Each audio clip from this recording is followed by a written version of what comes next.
The world is progressing pretty fast, not just economically, but socially as well.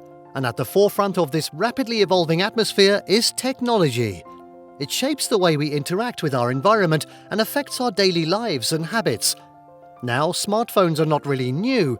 It is, however, interesting how these handheld devices define just about every aspect of our life. And thanks to this, some corporations have grown economically to become the key players in the world. These corporations hold a lot of power over us and how we live. They dominate the technology market. But when we talk about such organizations, you probably think about Samsung or Apple, right? However, if you are a keen observer of the world of technology, you will probably consider a third contender too: Xiaomi. You are probably familiar with the emerging technology powerhouse. With Xiaomi becoming globally powerful by each day, how did it get here so fast? Let's find out. In short, the journey is simply amazing. In just 3 years, Xiaomi went from a simple startup with only 13 employees to becoming the #1 brand for smartphones in all of China. Oh, and in case you do not know this, China is the world's largest market. Founded back in 2010, Xiaomi is significantly younger than a corporation its size. At that time, the market for smartphones and cell phones in general was at a volatile stage. This time also coincides with rapid growth for smartphone brands such as Samsung and Apple, since traditional QWERTY phones were being replaced with sophisticated smarter ones with touchscreens as the new norm. Market portions were dominated by Apple and Samsung, and it was almost becoming an oligarchy. However, the new entrant, Xiaomi, was going to soon find itself becoming the youngest member of the Fortune 500. Xiaomi was founded by Lei Jun, a computer scientist and engineer. Jun was formerly employed in Kingsoft, a software company based in Beijing. In just 6 years, he rose within the organization from an engineer to the firm's CEO. Ironically, this exponential growth is reflected by Xiaomi too. Anyways, after helping the company make its initial public offering, Jun retired early and started dedicating his career towards becoming a proficient investor. His wise decisions and knack for understanding potential in startups meant he saw good success. He even found an online bookstore called Joyo that he sold for $74 million. He went on to invest in UCWeb and YY.com, and both these investments bore success. So basically, Lei Jun had a lot of experience and knowledge when it came to technology startups. Using his success and a strong financial standpoint, Lei Jun decided to create Xiaomi as a startup with hopes of growing it enough to leave a global footprint. At that time, the smartphone industry was rapidly growing, but its players were already established. However, the subtle nature of Xiaomi meant that it was not immediately a threat and was largely unknown to the big tech companies' strategists. As everyone was on the run to get the fanciest phones, Lei realized how there was a crucial gap. Companies like Apple, Samsung, Huawei, and Sony were all focusing primarily on developing high-end phones. There were extensive marketing campaigns going on, and a culture of getting a fancier phone than the next Joe was prevalent. So basically, everyone wanted a good phone, and the companies that sold good phones were too expensive. On the other hand, companies in China were making phones that were pretty cheap, but at the same time were of really bad quality. This made those cheaper phones sit poorly with customers. It seemed like quality had a price, and that price was high. In China's domestic market, many people could not afford phones made by better brands. This gap was something Xiaomi decided to work with. However, one thing that is particularly interesting is how the business itself began.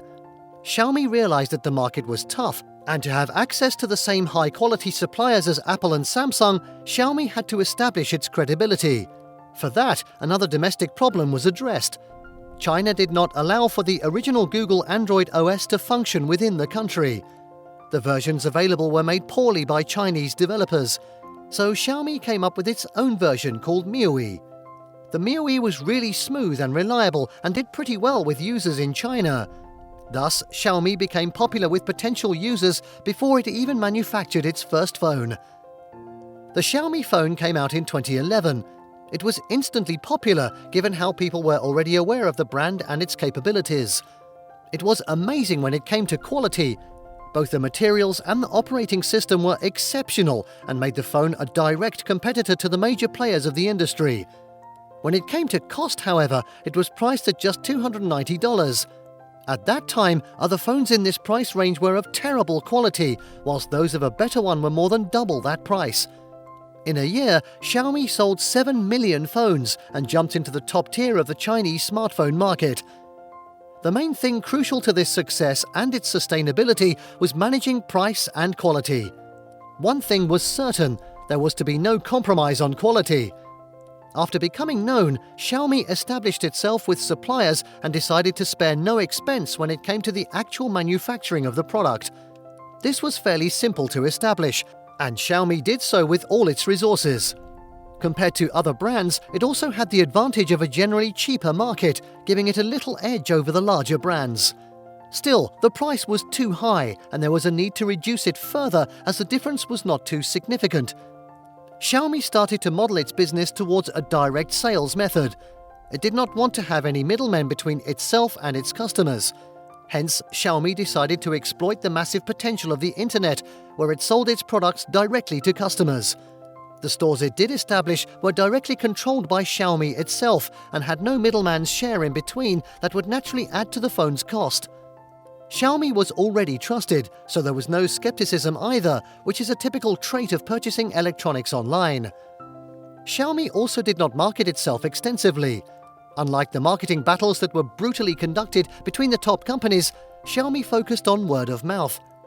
Through establishing itself preemptively, it made sure the customers did not need Xiaomi to explain its detailed features or its reliability over and over again. The features it could offer were typically the same as the high-end phones in the market, something that was generally known. The marketing it did carry out was primarily through social media, as Xiaomi understood its growing potential too. So the primary medium it chooses were websites that were interactive, especially with Chinese people. One more key element to Xiaomi's controlled pricing was its just-in-time manufacturing strategy. This meant that Xiaomi would predict the rate of production needed to keep up with demand by looking at previous trends. Then only the right number of smartphones would be made and distributed from a centralized storage facility. This meant that inventory costs were almost non-existent, but perhaps the best part is the fact that Xiaomi often does not keep a direct profit margin in sales. Instead, when you buy a Xiaomi phone, you become part of a Xiaomi ecosystem. Then, by selling you ads or other add-on products, Xiaomi ends up turning a profit. As for the phones, sometimes they are priced with only minuscule additions to the production costs. Interestingly, Xiaomi boomed so fast thanks to these strategies, even though it really does not have much history to speak of. There is not much more to explain other than saying that these strategies worked brilliantly.